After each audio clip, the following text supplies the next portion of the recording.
Emoção! Olá, gente! Oi, gente! Boa tarde na Colômbia e boa noite no Brasil. Sejam todas, todos e todes muito bem-vindos a esse espaço. Miércoles que yo voy a entender en portugués. E para a tradução simultânea, para a tradução simultânea de português para o espanhol, de espanhol para o português, basta clicar em interpretação ou interpretação, é o botão que está abaixo. Sim? Volvendo? Oi, gente, boa tarde na Colômbia, boa noite no Brasil, sejam todos, todos bem-vindos a esse espaço. Meu nome é Melina Bonfim, coordenadora de formação dos laboratórios de desenvolvimento de projetos da APAN, Associação dos Profissionais do Audiovisual Negro. Eu também vou me apresentar em espanhol para que escutem minha voz. E muito buenas tardes, sejam todos e todas bem-vindos a este espaço. Sean todos y todas bienvenidos a este espacio. Mi nombre es Melina Bonfim, coordinadora de la formación de los laboratorios de desarrollo de proyectos de APAN, Asociación de Profesionales del Audiovisual Negro. Muchas gracias a todos. No sé, por ese gran lanzamiento de la APAN, Escuela de Producción Audiovisual para Equidad Racial, desarrollada por Manos Visibles y por APAN. Vamos a dar inicio al trabajo de hoy escuchando Bruno Duarte, del programa de Open Society para América Latina y Caribe. Ya volvemos aquí para hablar. Allá vamos, Yuri, con Bruno.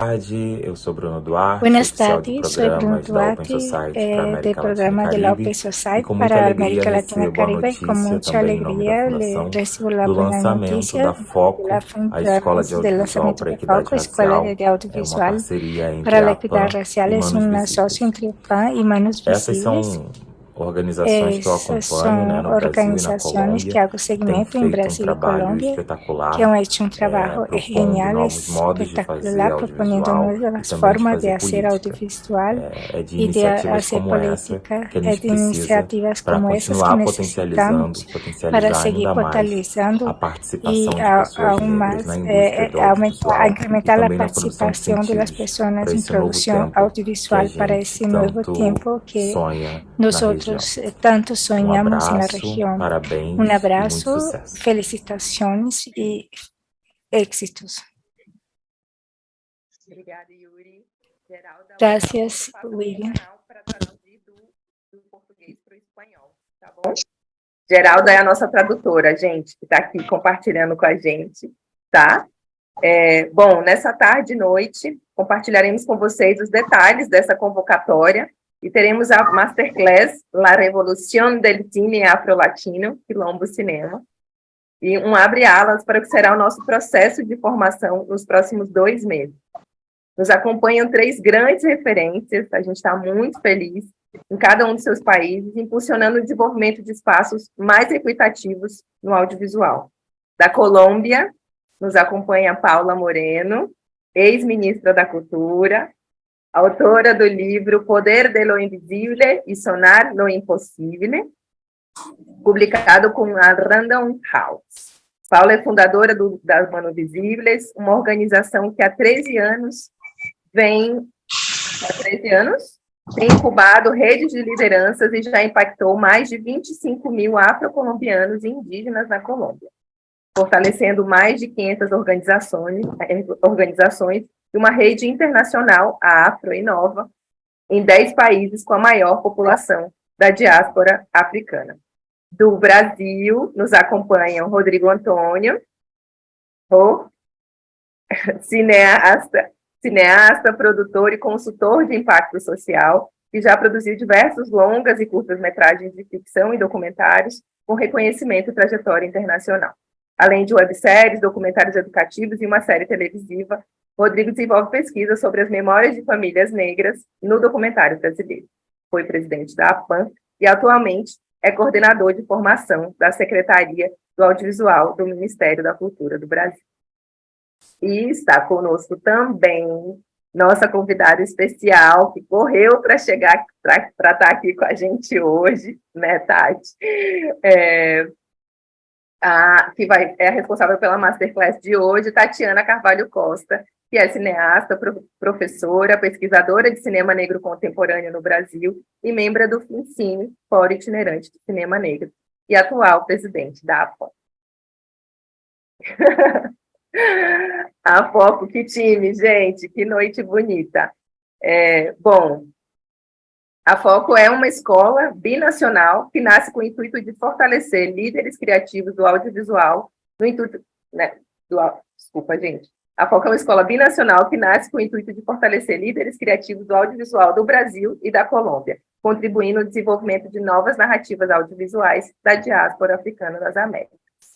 Então, para essa nossa conversa de hoje, para abrir a roda, a gente chama Rodrigo Antônio e Tatiana Carvalho, que vão compartilhar um pouco da história da PAN com a gente, as suas vitórias relacionadas à equidade racial no audiovisual brasileiro, e a PAN, que é responsável por todo o processo formativo da escola. Rodrigo e Tati, vocês contam um pouquinho para a gente, por favor? Rô, quer começar? Sí, bueno, yo voy a hablar en español. Em respeito aos nossos colegas que estão aqui desde a Colômbia e desde a América Latina. Eu acho que tem gente de todos os lados da América Latina acompanhando nesse evento. Estamos muito felizes com o lançamento da escola. O Foco é uma ação muito importante e acho que construída com base em muitos sonhos, mas principalmente com base num trabalho muito potente desenvolvido tanto no Brasil como na Colômbia, com todo o trabalho de Manos Visíveis.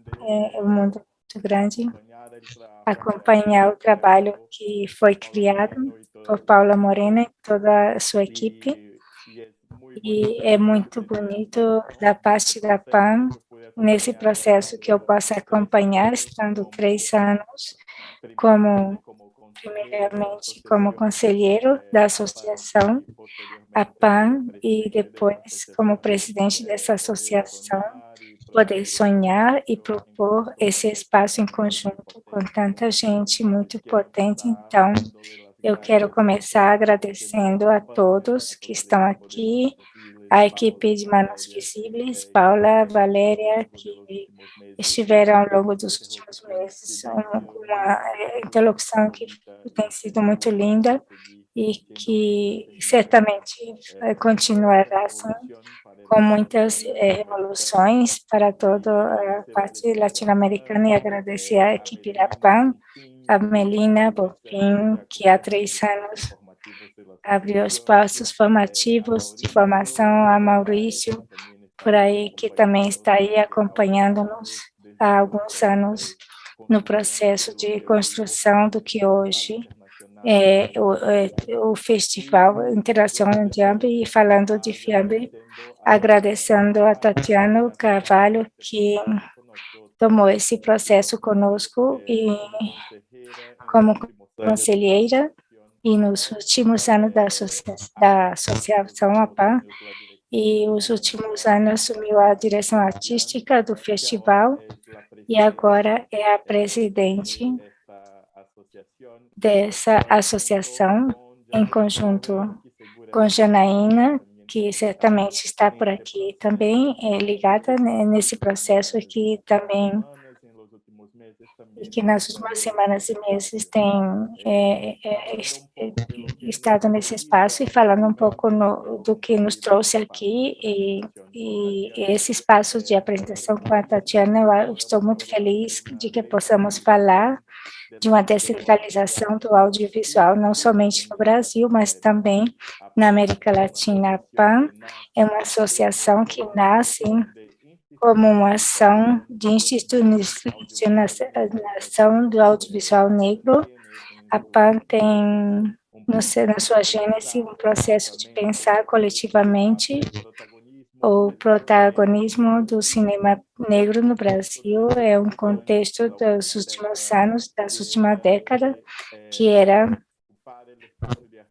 de ocupar o espaço de ativação política, de estar em espaços de tomar de decisão e que é um espaço de proposição das políticas no Brasil a favor da promoção, de difusão e divulgação do audiovisual e do cinema protagonizado por cineastas negros no Brasil, tanto no narrativo e construção e proposição de novo imaginário, como também enfocado na transformação das práticas de produção deste país.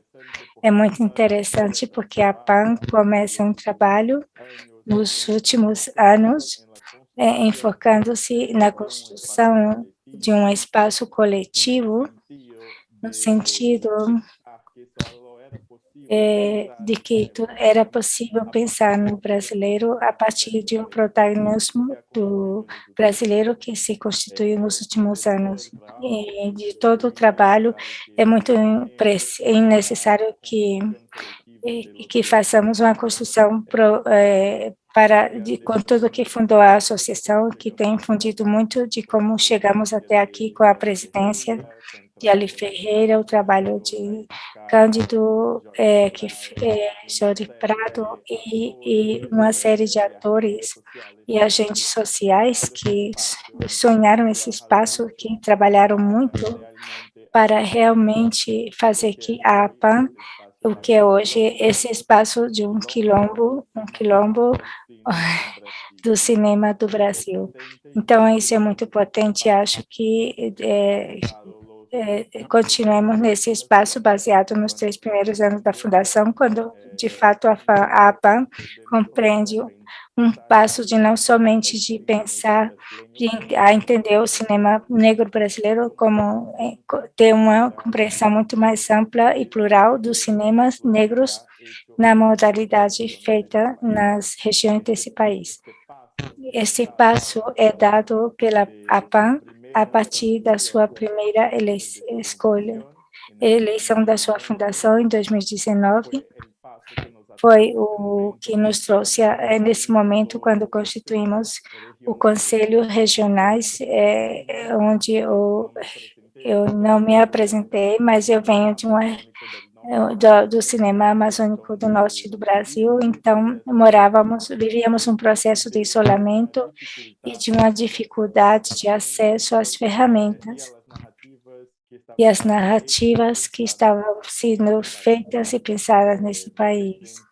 E desde então, para mim, era fundamental poder pensar em primeira pessoa, lutar e contribuir para uma construção de uma autoimagem do cinema amazônico e do cinema preto desse país. Acho que é um momento onde estamos pensando ao nível brasileiro, de uma perspectiva de diversidade do cinema nacional, a PAN vem e traz a discussão e ao nível nacional o debate de que se deve pensar na diversidade do país. É muito preciso pensar na produção que estamos dispostos e que poderíamos, nesse modo, pensar na desigualdade, que é parte da construção desse país, a desigualdade que está muito conectada, muito ligada com esse racismo, vivendo cotidianamente, não somente na indústria do cinema, mas também na realidade cotidiana desse país como um todo. Esse primeiro espaço foi fundamentado com a descentralização e a construção dos conselhos, que nos ajudou a fazer uma ampliação no Festival Internacional e também a constituição e fortalecimento das nossas plataformas. Cosplay é a nossa plataforma de difusão, a nossa plataforma de direção de profissionais negros no mercado e a transformação que é a nossa formação em área e R estratégicos para uma presença estratégica de cineastas negros em todos os países nessa indústria.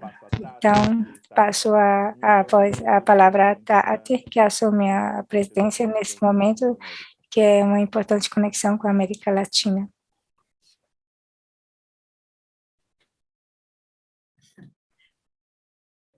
Gracias, Rodrigo. Obrigada, Rodrigo.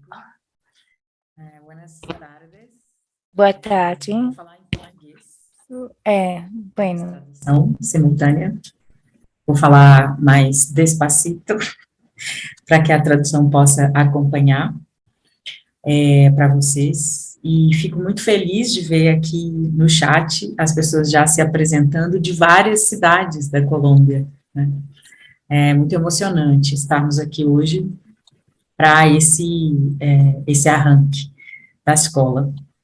Agradeço muitíssimo, em nome da APAN, a parceria, e aí, em nome de Paulo Moreno, agradeço Manos Visíveis, agradeço toda a equipe da APAN envolvida para que essa iniciativa pudesse ser colocada de pé com essa exuberância, e espero que a gente esteja aqui no início de uma bastante frutífera parceria, né, que se prolongue aí por muito tempo, entendendo a importância dessa formação para lideranças, e não só na perspectiva de formação para pessoas que produzem o audiovisual, mas numa compreensão da incidência política da nossa área, né, da incidência política nos imaginários, na descolonização dos imaginários, na ampliação das possibilidades da nossa humanidade negra, né. Rodrigo já falou da APAN, que eu assumo a presidência agora, né, e divido junto com Janaína Refém e Kate de Souza a direção, e nosso propósito é esse, né, entender a incidência política do audiovisual no imaginário coletivo, né, e como dizemos no nosso festival, a presença e a permanência das pessoas no mercado e nos imaginários. E vou falar muito rapidamente da PAN, conectada com a conversa que a gente vai ter daqui a pouco, relacionada ao Quilombo Cinema, né, porque a gente nomeia a PAN como um quilombo do cinema brasileiro, compreendendo essa dimensão ideológica do nosso aquilombamento, que eu vou falar desse conceito daqui a pouco, mas tem a ver com a nossa força coletiva, e a nossa força coletiva que não é só de agora, nós somos frutos de uma luta coletiva que atravessa os tempos, e que tem a ver com nossa ancestralidade, entendendo a ancestralidade não como algo que está cristalizado no passado, mas algo que nos anima. Somos frutos de várias lutas, várias pessoas que abriram os caminhos, que nos possibilitam estar aqui hoje, né, em diversas áreas, não só na área da cultura. Então, a gente saúda também essas pessoas que vieram antes de nós, e que nos possibilitam a existência aqui, hoje, fazendo o que a gente faz, abrindo caminhos, e inventando o nosso próprio futuro. A gente vai conversar um pouco mais daqui a pouco, então fico por aqui, e agradeço mais uma vez, e digo do nosso extremo entusiasmo em seguir com esse projeto, e seguir com esse processo de aproximação, né, que é muito importante, esse abraço virtual que estamos dando agora, e que muito em breve vamos poder dar esse abraço quentinho presencialmente. Obrigada, Rô, obrigada, Tati, obrigada por também trazerem um ritmo, né, eu comecei um pouco acelerada, mas é com muitíssima honra que a gente passa a palavra para Paulo Moreno, presidente da Manos Visíveis. Paula, conta para a gente, né, como foi, porque você aposta nessa aliança com a PAN e como foi um pouco desse processo junto ao Rodrigo. Obrigada, Paula. Boa noite, gente. Para mim um prazer de estar aqui, de compartilhar com todos os meus irmãos em Brasil, o meu Brasil, o meu PAN, eu estou muito feliz. Eu vou falar em espanhol, mais fácil. Então, muito boas noites a todos. boa noite a todos. Cumprimentamos a todos, os irmãos visíveis e amigos de Colômbia e todos os irmãos do Brasil que nos acompanham, agradecendo muito à equipe da PAN por essa parceria, essa irmandade, esse caminho. E porque, como bem dizia Rodrigo e Tatiana, somente está começando, não vou mencionar todos os membros da equipe, porque a PAN é uma família muito grande, mas agradecer-lhes muito porque por aceitar Manos Visíveis, aceitar esse exercício conjunto, porque viemos seguindo-os há muito tempo, porque vocês são uma grande referência para nós que trabalhamos em equidade racial, com resultados, abertura de espaços reais, com visões sistêmicas, e para a gente é um prazer, como Manos Visíveis, aprender a trabalhar com vocês e ajudar a gerar esse caminho para que muitos líderes do Brasil, da Colômbia se encontrem e, além disso, pensem nesse sentido. Então, há 4 pontos que gostaria de compartilhar muito rápido hoje à noite para modular o foco que nos enfoca, que nos mostra como vamos estar concentrados, vendo com exercícios estratégicos, com exercício, além disso, de estar juntos, de poder ver a esse mesmo lugar. E o primeiro é contar para os nossos irmãos do Brasil o que é Manos Visíveis. É uma organização que foi criada há 13 anos. Basicamente, fizeram-nos a pergunta por que não estamos nos espaços, porque estamos fora desses espaços, mas, além disso, como se cultiva as lideranças que precisamos para trocar essas relações de poder das comunidades aqui na Colômbia. Então, nesse exercício, vamos fazendo instruções, muitas dessas culturais, como essas reuniões, para encerrando espaços e fazendo a melhor preparação e conexão para conseguir resultados visíveis, que hoje nos mostram muito das nossas lideranças em espaços onde não era normais que estivessem pessoas afrodescendentes na Colômbia, muitos do governo, muitos na cooperação, muitos espaços, mas ainda nos falta o audiovisual, por isso chegamos à PAN para compartilhar essa experiência. E no audiovisual estivemos 3 anos trabalhando na estratégia de potência étnica visual e temos gerado processos de formação, de encontros, com uma rede de manos visíveis que se dedica dentro dos territórios visuais, em especial nesse momento o que queremos é gerar essa mudança de aprendizagem para passar aos nossos seguintes níveis, porque as cifras de participação das populações afrodescendentes no cinema colombiano são mínimas.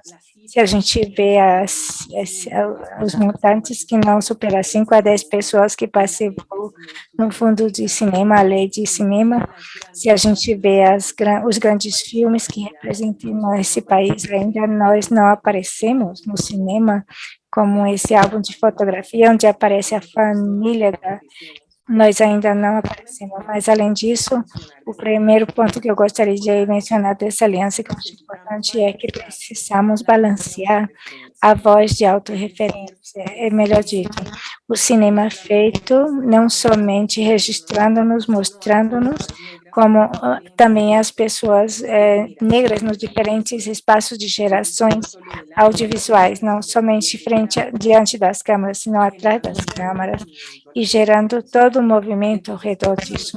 Então, como nós conseguimos balancear, que se bem haja algum filme, alguma série, mas a maioria de nós ainda não propomos acessórios, muitos ainda não participaram na geração desse espaço. Então, como mentalizamos a autorreferência do cinema afro, como também inspirá-los em vocês para isso, que conseguiram abrir espaços que hoje muitos filmes e membros de APAN estão na plataforma, então vamos estar vendo, mas ao mesmo tempo represente o Brasil, por exemplo. Então, como vamos conseguir, como se articula isso? Em segundo lugar, também como modernizamos as apostas, porque eu acho que depois da pandemia, também toda a linguagem audiovisual tomou uma força muito grande. Há muitas tendências, desde as mudanças dos festivais de cinema, que já não respondem tanto a funções tradicionais. Vocês têm o seu próprio festival. Na Colômbia, muitas salas de cinema já não há tanta assistência ao cinema. Vamos um crescimento nas plataformas e, ao mesmo tempo, essas tendências que vemos crescer é a criação, ou seja, já passar de ser consumidores culturais a ser criadores culturais de forma mais... E nisso está o audiovisual, de como encontrar outros meios de produção para que isso que muitos cidadãos estamos criando, não desde a grande indústria e das muitas técnicas tradicionais de cinema, também possa conseguir gerar algo que para a gente é fundamental e é qualidade, coerência e impacto. Como conseguimos articular isso? Em terceiro lugar, no segmento que fazemos, como lhes comento, por muitos anos, desde a fundação, Iguapari, achamos fundamental essa aposta de uma liderança audiovisual para a equidade territorial.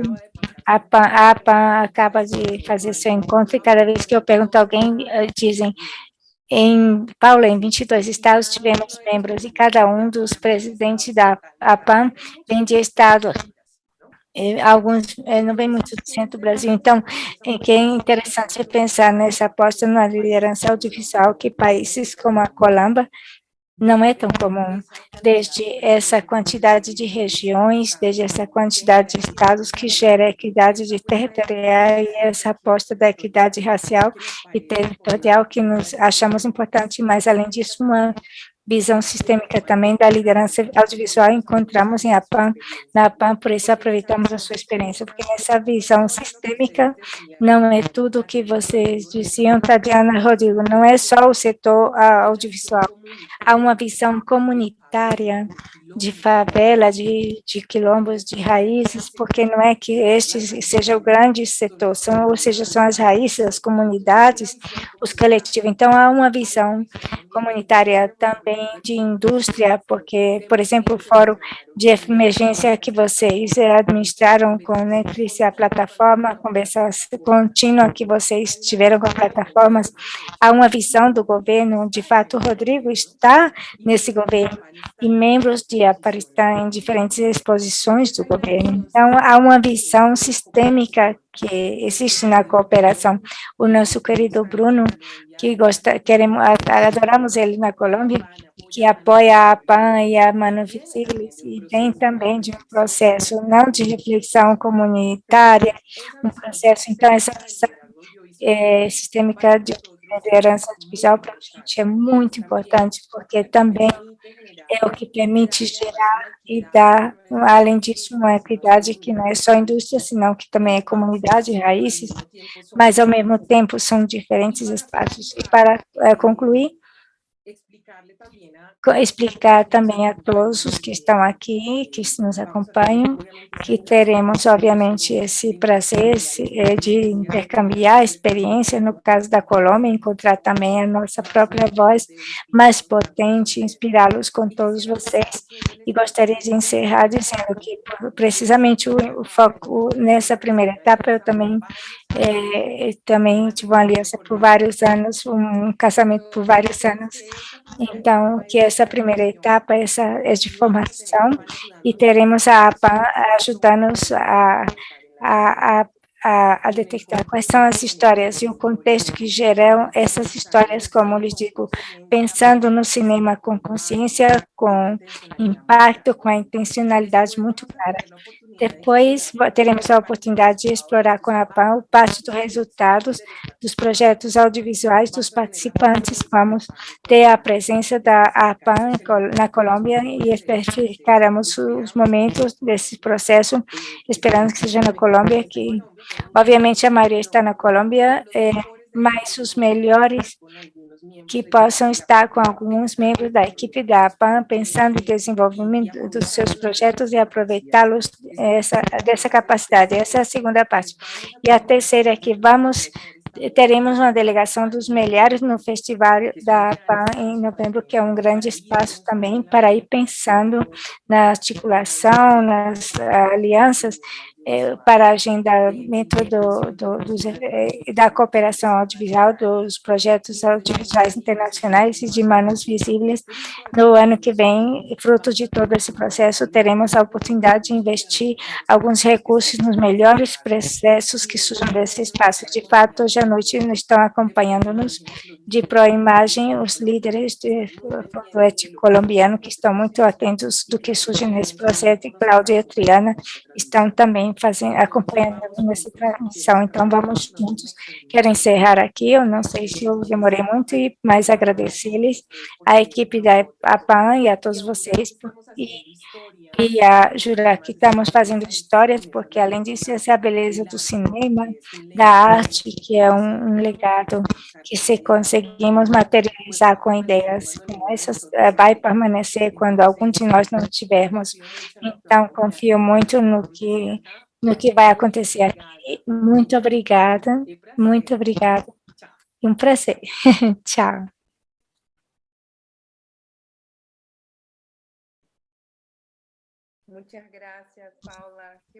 Muito obrigada, Paula. Que bom escutá-la.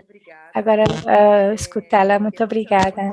Que emocionante, dá para sentir a sua emoção. Passando a palavra para você de volta.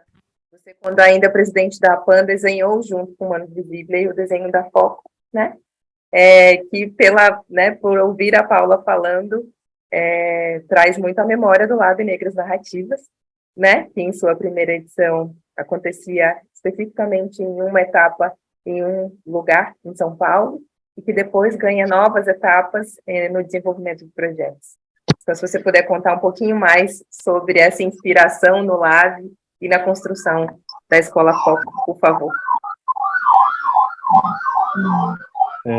Bueno, gracias Tati, gracias Paula. Bom, obrigada Tati, Paula, Melina. Eu acho que chegamos nesse momento de apresentar a Escola Foco, trazendo a experiência e um pouco da trajetória da APAN.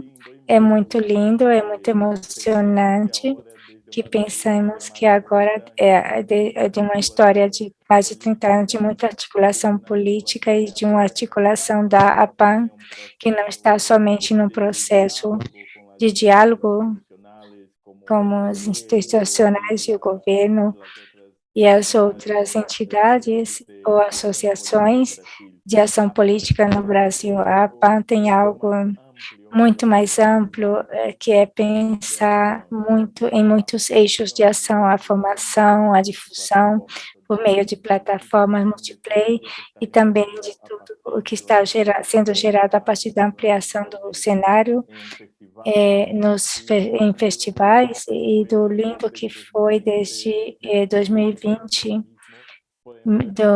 podemos pensar na ampliação dos espaços formativos a partir da experiência dos laboratórios negros. Eu acho que o que nos traz aqui é o caminho que podemos construir e caminhar juntos. Não estamos propondo nada que não saibamos, estamos construindo algo que é fruto de uma trajetória, um fruto de um diálogo, é fruto de um olhar muito atento ao que nós, como cineastas, como profissionais negros, fomos identificando como necessário em cada contexto, em cada momento desse país e no processo de uma pandemia. Então, acho que se pode, a partir do foco, oferecer e compartilhar caminhos. E acho que dessa conexão com humanos visíveis, vamos fazer esses caminhos bastante mais amplos, e acho que estamos criando uma proposta de formação que se vai criando para poder diferentes territórios. Isso é o mais lindo. Quando falávamos desse processo de conexão e diálogo com a Tatiana, falávamos de que é muito emocionante para a gente, assim como é para a Paula, desde a APAN, podemos pensar que a APAN está exportando uma fundamentação, uma reflexão do cinema negro no Brasil. E quando escutava a Paula nos seus primeiros encontros que tivemos, a grande alegria de que foram encontros presenciais, podemos pensar que há alguns anos, se bem estivéssemos no Brasil pensando desde uma perspectiva de ausência ou de uma presença, que se começasse onde era muito estratégico para um cinema, o destacar alguns nomes, algumas narrativas específicas de que o que estava fazendo ou o que estavam se propondo ao nível do cinema negro no Brasil. E acho que hoje estamos em outro momento que nos vai a compartilhar, Tatiana, é um processo de compartilhar, mas também de celebrar os caminhos que foram construídos com o cinema pelos cineastas negros deste país. Então, chegamos a um momento que não se pode pensar no cinema brasileiro sem pensar no cinema negro feito nesse país. E isso é fruto também de um trabalho que fez a APAN. Quando eu comecei a trabalhar diretamente com a construção da associação, isso ocorreu porque tínhamos umas referências. Então, acho que as imagens, as narrativas, o que se está sendo proposto a nível de cinema preto negro no Brasil é uma possibilidade de pertencer a um espaço que nos foi denegado, e que agora não somente estamos fazendo parte, como somos protagonistas de um momento histórico do cinema brasileiro, e já não se pode pensar nesse cinema brasileiro e agora pensamos como coletivo. Eu acho que a gênese da APAN está nessa coletividade e acho que a partir dessa coletividade é que podemos compartilhar um pouco desse caminho e construir novos caminhos nesse diálogo que apenas começa com a Colômbia e sonhamos que sejam construídos também com outros cinemas latino-americanos. E ao nível do programa que pensamos num processo de compartilhar um pouco da história do cinema americano, e a partir daí chegaram muitas referências também para o que estamos fazendo hoje desde o Brasil. Não pensar nessa conexão transatlântica do cinema de África e compreender que somos todos descendentes de Anã e estamos fazendo a parte dessas pantalhas, dessas histórias que chegaram dos nossos ancestrais, que trouxeram a esse território que é a América Latina, que vamos passar pela crítica do cinema contemporâneo do Brasil, vamos falar de como é importante que também possamos sistematizar a reflexão de pensadores negros como Evaristo, como Lesa Martins, que compreenda que não somente estamos falando de intelectualidades negras, mas que essas mulheres nos oferecem metodologias de ação. E como disse a Paula, como podemos pensar essa metodologia de mulheres negras que nascem de uma fundamentação, de uma compreensão étnica para o cinema e para a arte como um todo. E a partir dessa fundamentação, de uma reflexão que para nós, compartilhando Paula e eu, e a equipe de Manos Visíveis, em um primeiro momento, a nossa reflexão é onde nascem as nossas histórias, onde as nossas histórias devem existir, e essa é a partir disso que vamos falar, impacto, estratégias, discussões e pensar nas ferramentas de produção constituídas com produtores negros na América Latina, até chegar ao processo de sistematização dos projetos desses participantes, que vamos selecionar, sendo 20 cineastas e artistas colombianos e 10 brasileiros, para começar aí esse processo de intercâmbio que não esteja somente a nível de Manos Visíveis, mas a nível de participantes de diferentes setores do Brasil e da Colômbia.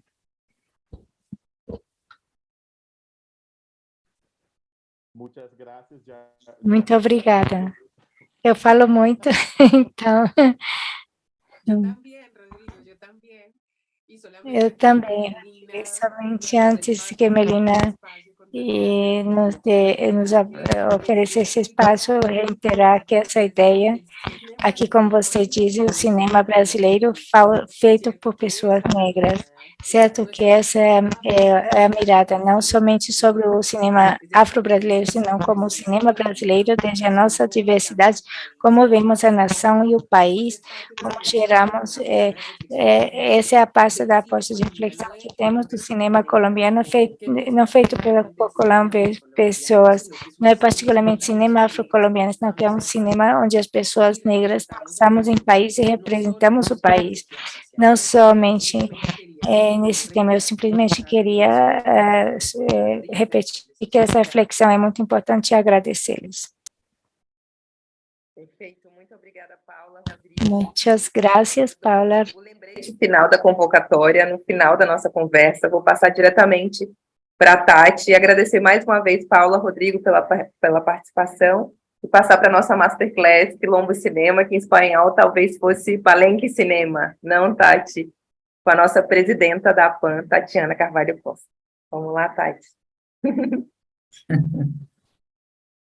Agradeço mais uma vez, né, por poder estar aqui nessa conversa e essa parceria, né, Paula apresentou os pontos dela, fiquei, é muito emocionante, assim, ouvir como chegamos nessa irmandade, né, e eu uso essa palavra irmandade em função do que nos aterra, assim, da nossa raiz, né, irmandades é o nome que se dá ao ajuntamento, a grupos de pessoas negras que se uniram para resistir aos processos de escravização, para propor condições de vida melhores para pessoas negras, para juntarem dinheiro para comprar a alforria de pessoas negras escravizadas, para garantir bons enterros, boa morte, para pessoas negras e, portanto, negritar a nossa humanidade, para acolher, para formar e para fortalecer a nossa existência, né? E acho que a gente, na APAN, herda tecnologias sociais dessas irmandades aí dos séculos XVII, dos séculos XVIII, XIX, e que existem até hoje, como a Irmandade da Boa Morte em Cachoeira, né? E esse gesto, né, da gente seguir se irmanando para tentarmos nos fortalecer cada vez mais numa proposição, hoje, mas agora contemporaneamente, numa proposição de correção de nacionalidade, como nos ensina a Maria Beatriz Nascimento, quando ela vai dizer da dimensão ideológica do quilombo. Eu vou falar disso daqui a pouco. Esse nome Masterclass, ele parece um pouco imponente, né? Como se eu fosse aqui conduzir grandes forças conceituais, assim. Mas a ideia é que apresentar um pouco do que irriga a nossa ação, né? E também do que vamos ver no curso, né? Porque o aprofundamento em alguns pontos que eu vou colocar aqui, ele vai se dar durante as aulas, né?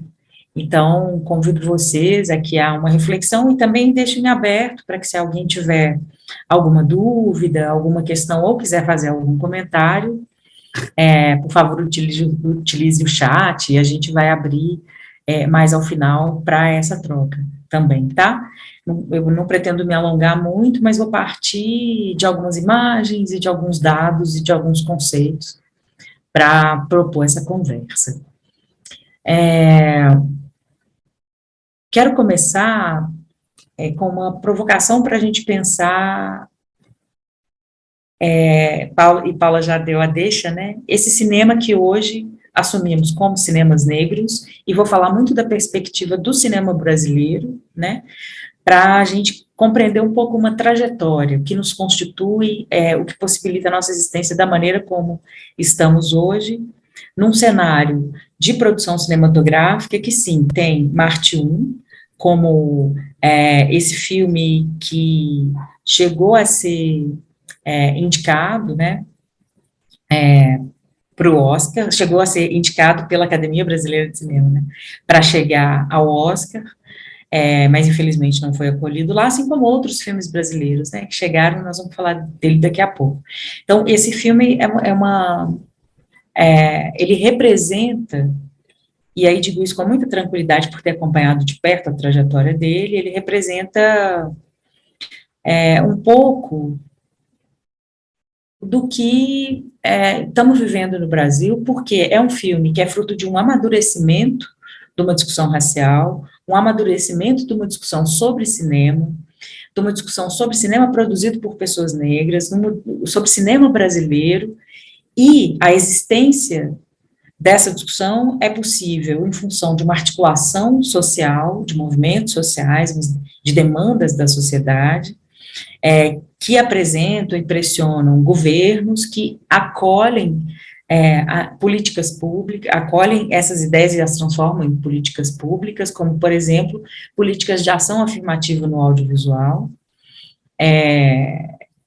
e geram um edital, como foi o de 2016, que Gabriel Martins ganhou com esse projeto do Marte 1, que foi o primeiro e único edital de longa-metragem exclusivo, direcionado para diretores negros, para a produção de longas-metragens.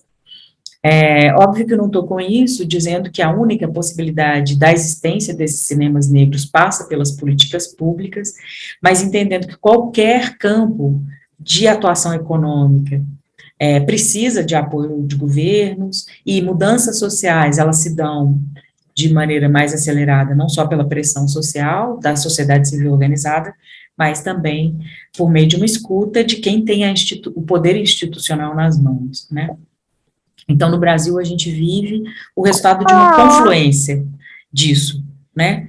Os arranjos, as lutas dos movimentos sociais, que reverberam hoje, por exemplo, no mercado editorial, a produção da intelectualidade negra brasileira está no mercado editorial, no mercado das artes visuais, nos circuitos de museus, a produção artística de pessoas negras, ou a partir da experiência negra, né, tem ocupado cada vez mais as galerias, as grandes exibições, as grandes mostras artísticas, pensando nesse campo das artes visuais. No teatro, nas artes cênicas, também há um forte movimento, cada vez mais, de produção de dramaturgia e de encenações negras, e no cinema também. Então, a gente, nesse sentido, também está em sintonia, né, com um fenômeno que ocorre no Brasil. Mas ficando especificamente na nossa área, que é o cinema e o audiovisual, a gente tem visto crescer a presença das pessoas negras à frente das telas, mas também construindo as histórias nos roteiros, na direção. Eu apresento esse cenário com certo otimismo, mas entendendo que isso ainda é pouco, pensando nos números. O Brasil tem os dados do último censo, né, a população autodeclarada negra no Brasil se representa 54,6% do total da população brasileira, né, de acordo com esses dados do último censo. Os dados do último levantamento, ou do levantamento mais recente de um grupo de estudos multidisciplinares em ações afirmativas da Universidade Estadual do Rio de Janeiro, a UERJ, que é o grupo que tem se dedicado mais intensamente a pesquisar a representação e representatividade negra, e de diversidade em geral, pensando no gênero também, sobretudo, em diversas áreas, incluindo cinema e audiovisual. A pesquisa mais recente, lançada em janeiro, cujos resultados foram publicizados em janeiro deste ano, mostra que em 2020, apenas 2 diretores homens negros tiveram filmes circulando em circuito comercial, de uma quantidade de mais de 200 filmes.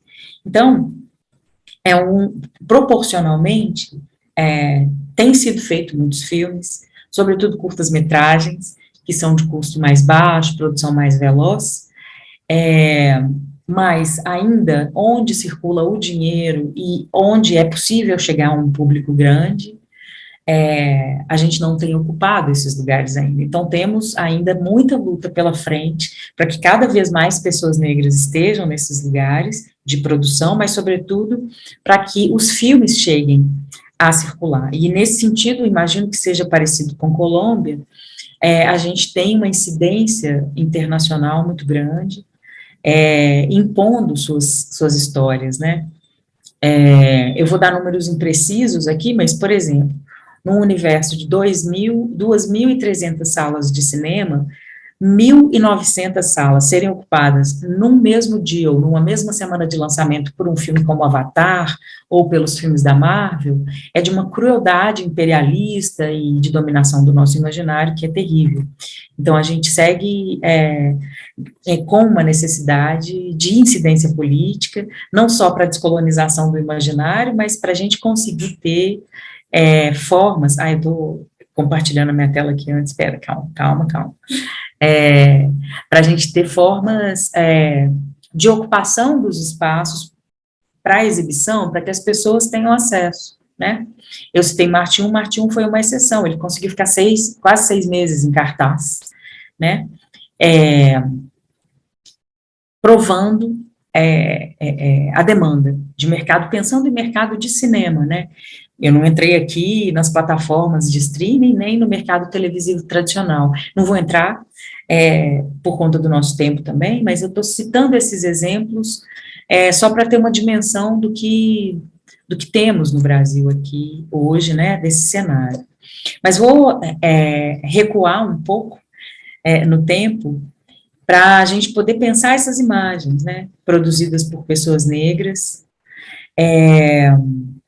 ou uma ideia de experiência negra na tela. Na década de 60, quem acompanha cinema brasileiro já deve ter ouvido falar, quem acompanha a história do cinema brasileiro já deve ter ouvido falar no Cinema Novo, que foi um movimento que projetou o cinema brasileiro internacionalmente, filmes incríveis, cineastas engajados em causas sociais, entendendo a nossa posicionalidade latino-americana, né, em oposição a uma lógica de dominação do norte global. Esse nome não era, não circulava, né, como circula hoje, esse termo norte global, mas estou usando esse termo só para a gente entender essa dimensão geopolítica, né. Então, o Cinema Novo colocou o cinema brasileiro no radar, de um jeito muito contundente, no radar internacional. Essa geração do Cinema Novo é basicamente composta por homens de classe média brancos, que tiveram acesso a verbas de governo para produzirem seus filmes e fazerem os filmes circularem. Não estou dizendo que tiveram acesso a verbas do governo em abundância, porque, entendendo um país como o Brasil, né, as prioridades sempre são outras, e a cultura acaba não tendo tanto investimento, mas já naquela época havia um esforço político dessa geração para que seus filmes pudessem ser feitos com apoio do governo, da agência governamental, de agência governamental. Esse é o primeiro filme dirigido pelo Glauber Rocha, que é o principal nome do Cinema Novo, né? Essa imagem é a imagem do primeiro filme dirigido por ele, chamado Barra Vento. Trago essa imagem porque ele é um filme de elenco quase que exclusivamente negro, e ele é muito representativo de uma dinâmica do Cinema Novo, que era um filme, como disse, né, eram filmes feitos por cineastas engajados em causas sociais, que entendiam o cinema como ferramenta auxiliar de mudanças sociais e políticas, e de uma disputa de imaginário, e que esses homens de classe média entendiam, portanto, que tinham que dizer do povo brasileiro, das situações do povo brasileiro. E naquele momento, houve, portanto, uma presença muito grande negra na tela, mas uma presença instrumentalizada, entendendo nesse enquadramento sociológico as pessoas negras como igual a povo, numa homogeneidade. E esse povo em um lugar de oprimido, pensando aí também numa luta de classes, né, a classe oprimida, que precisava ser esclarecida, e uso essa palavra esclarecida porque em português ela tem uma provocação interessante para a gente pensar essa ideia do claro e do escuro, do branco e do negro, né? Então, essa ideia de uma classe social que precisava ter despertado a sua consciência, a consciência de classe, por mais bem intencionada que seja essa ideia, ela marca um lugar de hierarquia, né? Então, a população negra sem autonomia, que precisava ser iluminada pela intelectualidade branca, e o cinema como esse lugar, não só de marcar esse processo de esclarecimento, mas, sobretudo, para marcar o lugar de subalternidade. Ele acabou reforçando e reiterando um lugar no imaginário coletivo brasileiro de subalternidade negra. Esse filme, por exemplo, na cartela inicial dele, diz, a partir dessa perspectiva da luta de classe, tão cara a esses discursos, né, até hoje, de nossos aliados de esquerda, diz que as religiões de matriz africana desviam as pessoas da sua consciência de classe, nesse caso, do argumento desse filme. Ele é apresentado muito violentamente, nesse sentido simbólico, logo na cartela inicial, né, esse filme é de 1962. Mas não quero me alongar aqui, não, vou fazer um pulo grande na história agora, né, eu vou de 62 para 2002, que é também um filme que projeta o Brasil internacionalmente. E fazendo esse pulo, eu também conecto com 2022, né, para a gente fazer esse resumo nessa linha do tempo. Por quê? Se a gente tem um cinema novo, fazendo coincidir a ideia de povo, que precisava ter despertado a sua consciência de classe, e esse corpo negro como esse lugar subalternizado, que precisava acordar, né, a gente passa um tempo no Brasil, como em vários países da América Latina, sob ditadura militar, né, e depois, quando, no processo de redemocratização, o cinema começa a tirar a cabeça da água, né, vem sucessivos planos econômicos de um sujeito, assim, de um governo, de um sujeito que se colocava como o caçador de marajás anticorrupção e que acaba sendo um crápula, que inclusive destrói processos históricos de incentivo ao cinema, e a gente passa por um processo, por alguns anos sem produção cinematográfica no Brasil, e aí há um processo de retomada, a gente nomeia assim na história do cinema brasileiro, o processo da retomada, ali no final dos anos 90 e começo dos anos 2000. O processo da retomada, ele vai marcar um outro lugar de reforço de estereótipos no imaginário nacional a partir do cinema, que como tem uma pesquisadora branca que vai falar, a Ivana Bentes, da cosmetização da favela, mas muitas pessoas que se dedicam a estudar cinema brasileiro e que são negras vão dizer que esse processo de quase onipresença da sociabilidade das favelas, fetichizada, né, é um fetiche em cima da sociabilidade das favelas, que se constrói nesse cinema da retomada, e sobretudo, pensando aí no Cidade de Deus, esse filme que teve uma grande repercussão internacional, dirigido pelo Fernando Meirelles, ele vai ajudar a reforçar a criminalização do corpo negro.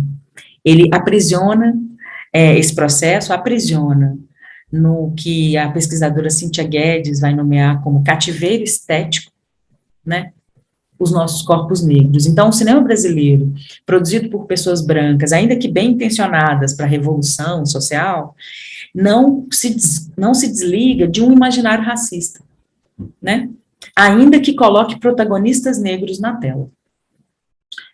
São filmes que projetam atores, atrizes negros, mundialmente, mas a que custo? Então, discutir a nossa simples presença na tela, né, por isso gostei muito quando Paula disse que é importante pensar filmes produzidos a partir dessa experiência negra, né, das pessoas negras contarmos nossas próprias histórias. E aí, nesse grande pulo, né, vamos para Marte 1, assim. E eu acho que essas imagens, uma do lado da outra, elas dizem por si só, né, do que significa, do ponto de vista da representação, essa articulação. Claro que aqui eu estou fazendo uma redução muito grande, as questões são muito mais complexas que ter ou não uma arma na mão, né, ter ou não um sonho de ser astrofísico, como é Devinho, protagonista do filme Marte 1, ou ter ou não uma marca na mão, como é Dadinho, um dos personagens de Cidade de Deus, porque podemos, né, na nossa complexidade, na nossa humanidade, podemos fazer tudo. A questão é esse aprisionamento no cativeiro estético e a reiteração de estereótipos que vão fazer permanecer o racismo no imaginário coletivo, né? E nesse sentido a gente passa por um processo agora mais próximo do que Marte 1, felizmente mais próximo do que tem feito Marte 1, a partir dessa presença das pessoas negras em lugares de proposição de narrativas, né? Vou seguir aqui. E quero reforçar algo que disse há pouco, né? Essa tela, essa imagem, é a imagem do início de um filme de uma performer, bailarina, coreógrafa e cineasta negra, que chama Ana Pi. Esse filme chama Noir Blue. No início do filme, ela vai negritar algo que eu mesma disse agora há pouco, e que tem muito a ver com esse processo, né, que a gente se refere agora. Ela vai dizer, e vou ler aqui, né, para a tradução, é importante saber que o que eu estou vivendo agora é o futuro que alguém sonhou para mim há muito tempo atrás. E é por isso que eu peço a bênção dessas pessoas mais velhas. Eu estou num avião e ao meu redor todas as pessoas são negras, pela primeira vez. O piloto, sua equipe, as pessoas da primeira classe, e isso me faz entender imediatamente que esta não é uma viagem qualquer. Essa viagem a que ela se refere é uma viagem de pesquisa que ela fez à África e a 10 países da África, e ela, nesse filme, constrói uma topografia, num espaço fílmico muito peculiar, de uma África imaginária, que ajuda a gente a ressignificar a nossa pertença. Não um pertencimento, esse sufixo, ela mesma vai falar, esse prefixo afro, né, ela vai tentar elaborar em torno desse prefixo afro, o que é a nossa existência do lado de cá. O que foi essa travessia afroatlântica. E como isso nos obrigou a construir ressignificações, né? Então, é importante também a gente olhar para esse prefixo afro, entendendo que não somos África, né? Que somos uma ressignificação muito peculiar, atravessada por uma violência extrema, das maiores que a humanidade já foi capaz de produzir, e nesse cenário somos alimentadas por uma força de resistência e de ressignificação de si, de invenção, também imensa, né? Essa é uma das imagens desse filme. Esse filme está disponível para quem quiser. Vou pedir ajuda para quem estiver aí no suporte, se conseguir colocar o link no chat, por favor. Esqueci de passar isso para vocês antes, desculpa. Esse filme de Ana Pi, que é de 2019.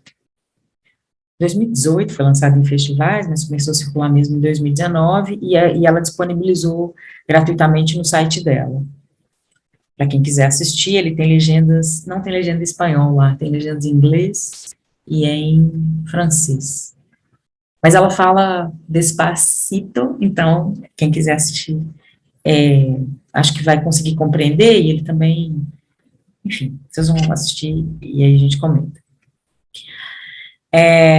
E o que isso tem a ver com essa proposição Quilombo Cinema, né? Essa proposição eu trago a partir da minha recente pesquisa, que está no doutorado. Eu defendi meu mestrado em 2005, não queria voltar para a academia, porque achava um ambiente muito violento, Mas comecei a trabalhar com curadoria de cinema em 2012, e em 2018 fui convidada para integrar uma equipe de curadoria de curtas-metragens de uma das principais mostras de cinema brasileiro, a principal de cinema brasileiro contemporâneo, que chama Mostra de Cinema de Tiradentes.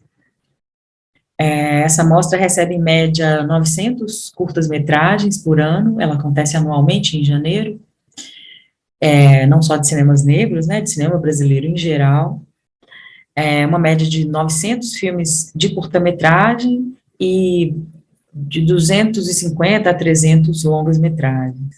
São 10 dias de evento. E naquele ano que eu fui chamada, foi o primeiro ano que a mostra decidiu coletar dados de autodeclaração de raça e gênero no formulário de inscrição. E aí me deparei naquele momento, eram 870 filmes, o número exato não está aqui agora, mas eram mais de 800 filmes, desculpa, lembrei, 823 filmes. Curtas-metragens, 272 desses filmes, dirigidos por pessoas negras. E entendendo que 40% dos formulários não tiveram autodeclaração racial. Eu, emocionada que sou, comecei a chorar, porque os dados que a gente tinha eram dados dos filmes que circulam comercialmente, né? E aqueles dados apontavam uma quase ausência de pessoas negras na direção. Esses 273 filmes com pessoas negras na direção me surpreenderam, né? Filmes em curta-metragem, né? Não os longos. E no ano seguinte apareceram mais, e fiquei ali intrigada para tentar entender que fenômeno é esse que está acontecendo. E chego, num primeiro momento da pesquisa, a esse nome, né? Entendendo que não é só sobre cinema, é sobre os nossos processos de aquilombamento que possibilitam a existência desse cinema. Porque, pensando somente, agora na minha pesquisa eu estou com 603 filmes analisando, pensando, pegando 3 anos, né, de inscrições nesse festival. E pensar esse conjunto de 603 filmes é pensar numa multiplicidade, que é multiplicidade humana, né, de experiências negras.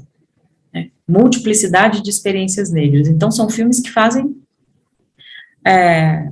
vários gestos estéticos, tratam de diferentes temas, mas todos a partir também da multiplicidade da nossa experiência, né?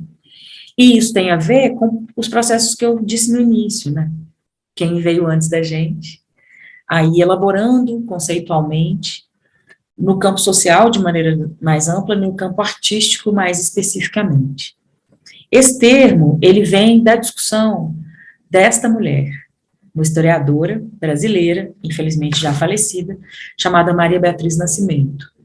Maria Beatriz Nascimento se dedicou, ao longo de sua carreira acadêmica, a, entre outras coisas, estudar quilombos, que são territórios, né, palenques, cumbis, cimarrones, sociedades marrons.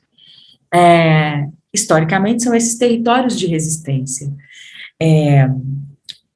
e que tem a ver com a fuga e o refúgio, com a invenção de possibilidades de vida em liberdade. Luta contra a colonialidade, mas também paz, para que haja vida possível, né? Hierarquias próprias com solidariedade, uma ideia de bem viver que está ali, né? E a Maria Beatriz Nascimento vai fazer a genealogia desse termo quilombo, entendendo o surgimento do quilombo, que é um nome que vem do povo Bangala, Banto, desde a África, como uma forma de resistência, e que chega aqui no Brasil também como forma de resistência, desde que chegam as primeiras embarcações, né, no século XVI. Mas ela vai dizer que essa forma de resistência, ela se transmuta ideologicamente pós-abolição no Brasil, né? Esses quilombos, eles ocupam o nosso imaginário para além da existência territorial deles. Ocupam o nosso imaginário como forma de resistência e como possibilidade de vida. no que ela chama de correção da nacionalidade. Então, vou ler aqui, né, também para tradução. A investigação sobre quilombo se baseia e parte da questão do poder. Por mais que um sistema social domine, é possível que se crie aí dentro um sistema diferenciado, e é isso que é o quilombo. Aliás, desculpa, e é isso que o quilombo é. Só que não é um estado de poder no sentido que a gente entende, poder político, poder de dominação, porque ele não tem essa perspectiva. Cada indivíduo é o poder, cada indivíduo é o quilombo. Então, nesse momento, a utilização do termo quilombo passa a ter uma conotação basicamente ideológica, basicamente doutrinária, no sentido de agregação, no sentido de comunidade, no sentido de luta, como se reconhecendo o homem, aqui homem no sinônimo de humanidade, né? Estou fazendo esse comentário. Como se reconhecendo pessoa que realmente deve lutar por melhores condições de vida, porque merece essas melhores condições de vida desde o momento em que faz parte dessa sociedade. Isso aqui é a transcrição de um trecho de fala dela num filme chamado Ori, de 1989. Para quem quiser as referências, tem esse filme Ori, e tem um texto dela que chama O Conceito de Quilombo e a Resistência Cultural Negra, que é um artigo em que ela vai fazer essa genealogia do quilombo, até chegar nessa dimensão ideológica, em que ela chama de ficção participativa. Este mapa é um mapa que reúne dados de uma pesquisa feita em 2019, aliás, divulgada em 2019, que é um levantamento de um seminário chamado Negritude Infinita, do Ceará, do pessoal de Fortaleza, fez esse levantamento de eventos dedicados aos cinemas negros no Brasil, naquele momento. É o mapa da difusão do cinema negro no Brasil. E aí, pegando as 5 regiões desse país que tem essa dimensão continental, né, o que se revelou foi esse conjunto de 25 eventos, mostras, festivais e seminários, espalhados pelo país, e que estão, de certa maneira, interconectados. A ideia de aquilombamento, nessa dimensão ideológica da Beatriz Nascimento, não é o compartilhamento de um território físico, como são os quilombos, os cimarrones, os palenques, os combis. Mas, na sua dimensão ideológica, é compartilhamento de um mesmo território simbólico, e uma luta pela sobrevivência nesse território, né? Maria Beatriz Nascimento vai dizer, por exemplo, da importância dessa dimensão ideológica do quilombo na resistência negra à ditadura militar, na década de 70. Então, os movimentos negros ali da década de 70. Ou na proposição, daqui a pouco eu falo dele mais detidamente, de Abdias do Nascimento com o Teatro Experimental do Negro na década de 1940. Então, trazendo para este momento que vivemos hoje, essa ideia de aquilombamento me parece fazer muito sentido, porque ela diz de um compartilhamento de um território simbólico e diz de proposições opositivas a uma dominação simbólica colonial racista, né, que tem a ver com os filmes que são feitos a partir dessa experiência negra, mas também com uma produção intelectual em torno desses filmes, a crítica de cinema, a pesquisa em cinema, tem a ver com essa mobilização de realização de eventos, né? Então, quem faz a curadoria, quem está na produção desses filmes, e tem a ver com o público. Então, a ideia de aquilombamento aqui é uma ideia dessa interconexão, direta ou indireta, entre pessoas negras no cinema. Por isso que a gente se chama, né, na APAM, o Quilombo do Cinema Brasileiro, porque nós somos, por exemplo, uma associação de profissionais do audiovisual, não necessariamente uma associação de diretores, de roteiristas, de realizadores. Temos pesquisadores, pessoas que trabalham com crítica e curadoria, enfim, essa ideia de aquilombamento, né, mesmo que as pessoas não compartilhem diretamente, né, de um mesmo coletivo, estejam conectadas de alguma forma diretamente, indiretamente há essa conexão, né, há essa irmandade que luta por um objetivo comum, que é o de pertencimento, né? O de pertencimento enquanto humanidade ao imaginário coletivo nacional. Porque uma das coisas que o racismo faz, ou a que faz de maneira mais contundente, é a nossa desumanização, né? Ou a nossa permanente prisão nos cativeiros estéticos. Essa imagem, vou pegar um exemplo externo, né? Assim, nesse diálogo com essa colonialidade, essa imagem é a imagem da presença de cineastas, de curadores, de artistas visuais, de críticos de cinema, de proponentes de eventos de cinema, em um festival internacional, que é o Festival Internacional de Roterdã, de Cinema de Roterdã, né? Esse foi um marco, esse é um marco na história recente, isso é de 2018, porque leva, nesse nível de reconhecimento internacional, leva uma coletividade, não é um cineasta que é reconhecido, é uma coletividade de cinema que não está só em quem faz os filmes, que é reconhecida internacionalmente, nesse momento.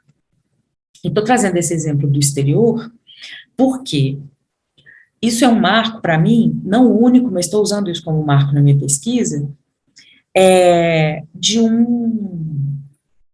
uma dissonância entre o que se pensava até então no Brasil sobre cinema brasileiro, cinema negro é cinema brasileiro, mas cinema brasileiro não é só cinema negro, né? Então, cinema brasileiro, o que se pensava no Brasil sobre o que era o cinema brasileiro, e o que se dava conta no circuito de festivais, no circuito exibidor de uma maneira geral, o que se dava conta de exibir, ou de compreender para a exibição. E um outro marco, só para seguir esse raciocínio sobre essa dissonância, calma, o contexto aqui essa mostra chamou Alma no Olho, teve curadoria de Janaína Oliveira, essa curadora aqui, pesquisadora, junto com a Tessa Boerman, que é essa que está aqui mais à ponta esquerda, toda vestida de preto, em Roterdã. A Tessa era curadora de Roterdã, que fazia uma mostra de cinemas negros chamada Black Rebels.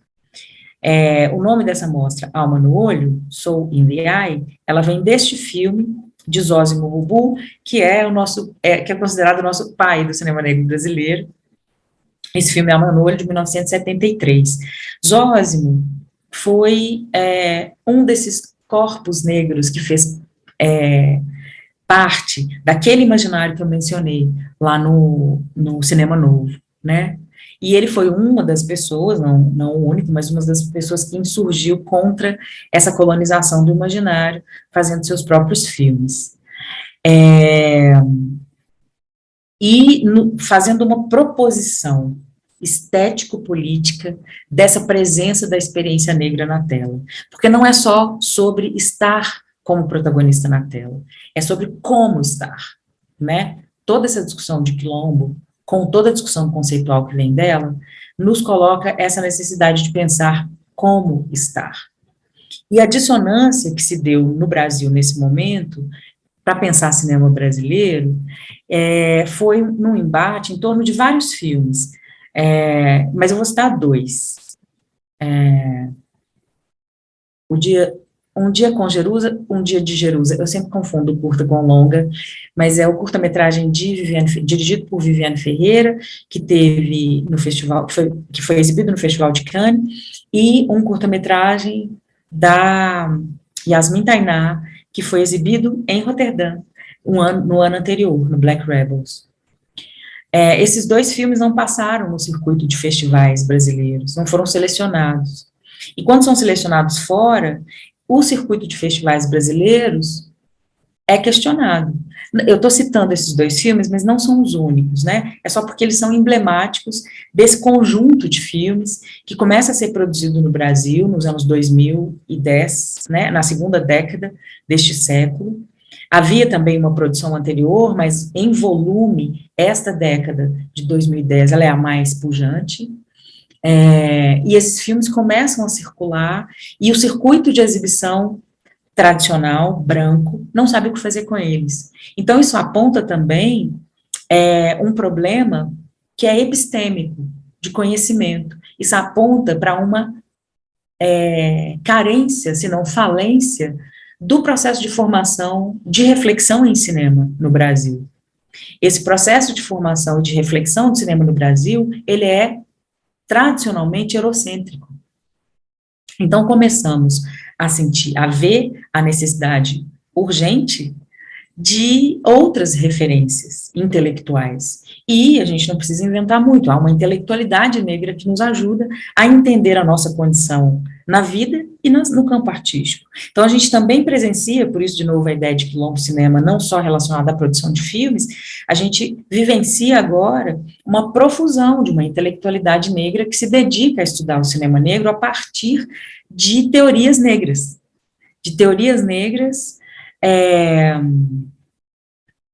Produzidas por exemplo, as feministas negras, né? Então, ideias como, não só brasileiras, como a que eu citei agora, né, há pouco, de uma proposição ou de uma postura opositiva a esse imaginário colonial, isso vem, por exemplo, da ideia de olhar o positivo de Bell Hooks, né? A compreensão desse nosso aquilombamento e das proposições que vêm a partir daí, a gente dialoga com a Maria Beatriz Nascimento e Lélia Gonzalez, por exemplo. Estou aqui citando algumas, mas há várias outras, né?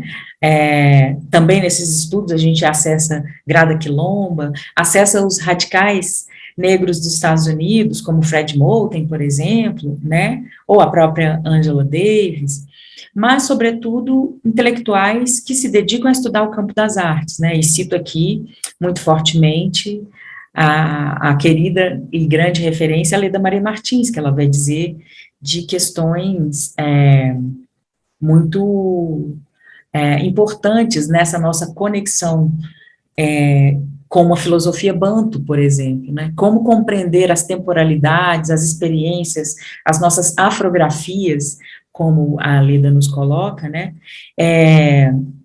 E é preciso necessariamente um deslocamento epistêmico de uma ideia eurocêntrica de sujeito universal, porque esse sujeito universal, ele é uma ficção, né? Ele é uma invenção de uma posicionalidade subjetiva, masculina, branca, eurocêntrica, que olha o mundo a partir daí, mas diz que o conhecimento que produz é universal.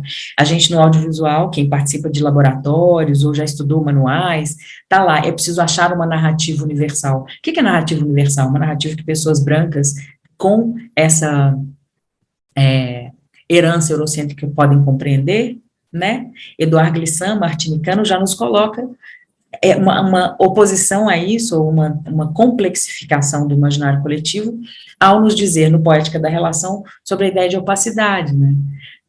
Esse sujeito universal não existe e ele não é capaz de saber tudo, porque ele não consegue acessar determinadas formas de existência e de conhecimento, né? Mas ele sabendo, esse sujeito universal, querendo acessar isso, e a partir do seu conhecimento, vai dizer que o que ele não acessa é menos importante, é selvagem, é menos humano, né? Então, a gente constrói caminhos, não só para produzir as imagens, mas para compreender esse mundo que recebe essas imagens, complexificar esse mundo, se opor a essas narrativas impositivas e violentas, não só nos filmes, mas no conhecimento que nos possibilita produzir os filmes e recebê-los, né, ou compreender essa dinâmica de recepção dos filmes.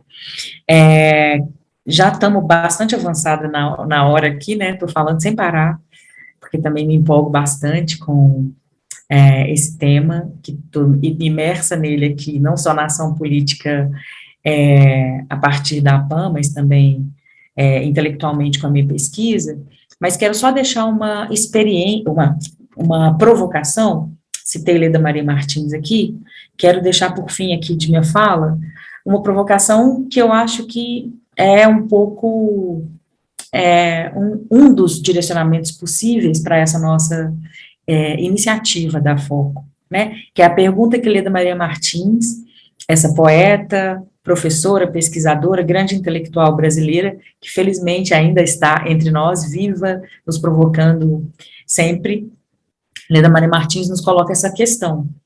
Como reelaborar esteticamente a experiência da pessoalidade para que esse eu que se expressa seja o eu fingido pela experiência estética. Aqui é uma provocação que ela fez num encontro e uma iniciativa de artes cênicas da qual eu participei, chamada Segunda Preta, lá em 2017, ela foi uma das homenageadas, e aí na conferência dela, ela nos fez essa provocação. Como sairmos de um lugar de espelhamento, de simples espelhamento da realidade, para lidar com o campo artístico, e portanto, com as potencialidades estéticas, e portanto éticas, porque para nós estética jamais é dissociada da ética, e portanto da incidência política no imaginário, mas como entender que o que a gente está fazendo também são construções poéticas, construções estéticas, não só no sentido de colocar nossas vidas na tela, mas de uma elaboração estética, né? Bom, ficamos aí com essa provocação, entendendo esses contextos todos, né? Dei um sobrevoo aqui muito rápido em alguns pontos que a gente vai tratar ao longo desse tempo da escola, e vamos abrir aqui para conversa, se vocês quiserem.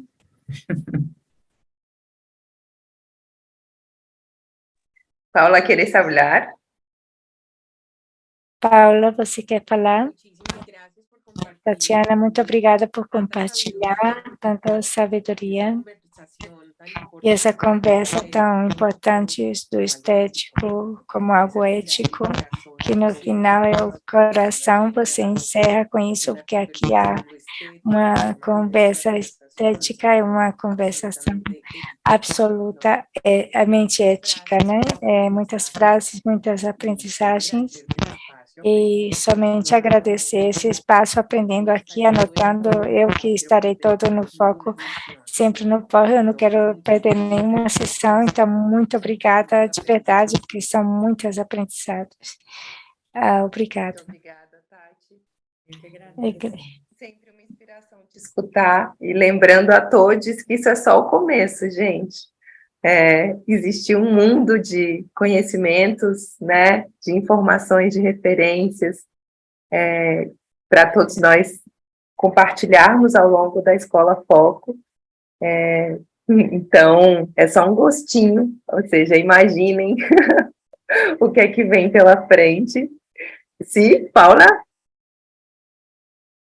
Isso, concordando, né? Então, respirem um pouquinho, assim, a gente já passou um pouco do nosso tempo. Rodrigo, que bom que você voltou. Não sei se a gente tem tempo para uma perguntinha, de repente, para a gente ter pelo menos uma participação, e em seguida a gente já agradece a todos, todas, todes que estiveram aqui presentes com a gente hoje, que acompanharam esse momento histórico, né? Essa abertura da Escola Foco.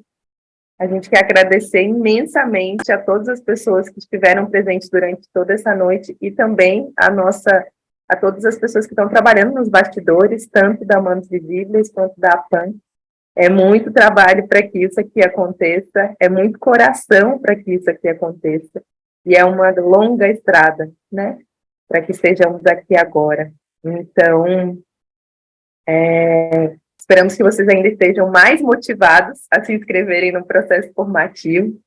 Lembrem-se que as inscrições elas ficam abertas até o próximo dia 12 de junho, e vocês podem consultar todas as informações nas páginas tanto do Manos Visíveis quanto da APAN. E também podem nos consultar por e-mail, e aí eu vou falar para vocês os dois e-mails, que são cultura@manosvisíveis.org, e também para escolafoco@apan.com.br. Rodrigo, eu não sei se você quer se despedir a princípio, enquanto alguém pensa se quer se animar a fazer uma pergunta. Alguém se anima? Não? Acho que bom que Janaína também abriu a câmera. Temos aí Janaína também, da nossa equipe. Bom, acho que a gente vai para as despedidas finais. Oi, Júlio. Eu sugiro que, como a gente está num encontro assim histórico, que todo mundo que puder abrir as câmeras, assim a gente vê as carinhas de todo mundo e a gente faz esse enorme encontro Brasil-Colômbia. Vamos chegando. Eba! Que bonito. Falta música, né? Colocaria nossas músicas agora. Yuri, Valéria, toda a equipe Manos Visíveis, se puderem abrir, a equipe APAN. Somos muitos. Eu quero esse fundo, tá, gente? Né? Eu acho que vale compartilhar, né, Rodrigo, né, né, Paula? Cadê Valéria? Eu quero fundo. Sim. Tudo bem, Leti. Já somos 2 páginas, gente. Quem vai registrar? Valéria consegue registrar para a gente as Nossa, que 2 bonito, páginas. que bonito. Listo, voy a tomar la primera foto. Entonces, 1, 2 y 3. Y no se muevan en 2 páginas. Va la segunda. 1, 2 y 3. Listo. Muchísimas gracias, Valeria. No sé si Paula quieres despedirse, como animar a la gente a inscribirse. Claro que sí, esta es una oportunidad histórica. El nivel de reflexión, de pensamiento, de acción. O nível de reflexão, pensamento e ação é muito importante. Obrigada, APAN, por compartilhar conosco essa sabedoria e esse intercâmbio, ou seja, é coisa muito interessante. Então, muito obrigada ao Brasil, à APAN. E boa noite, gente. Precisamos aprender português agora, aqui para Manos Visíveis. Agora temos que aprender português. Boa noite, muito obrigada, Melina, por guiar-nos nesse caminho e a toda a equipe. Rodrigo quer se despedir? Rodrigo, queres También darle las gracias. agradecer, pois foi muito lindo, é sempre uma honra escutar a Tati, acho que já vimos acompanhando suas discussões sobre quilombos, e é muito interessante ver que vai ampliando-se, atualizando-se de acordo com a potência do cinema brasileiro. Então, muito obrigada. Eu animo a que as pessoas inscrevam-se, que vai ser uma linda jornada de aprendizagem, de intercâmbio. E muito obrigada por estar aqui nesse nascimento da Escola Foco. Tati, quer despedir? Tati, quer se despedir? Quero agradecer. Foco, vida longa, essa revolução nas mentes, no audiovisual, essa revolução que é política, estética e afetuosa. Axé. Agradecemos a todas que vieram antes de nós e a todas que virão, a todas as A novas. todos que vieram e todas as novas gerações que não precisaram mais passar pelo que passamos, que eram outros imaginários já inventados por nós. Obrigada, gente. Muitas graças. Inscrições, tá bom? Boa noite a todos e fiquem bem. Beijos.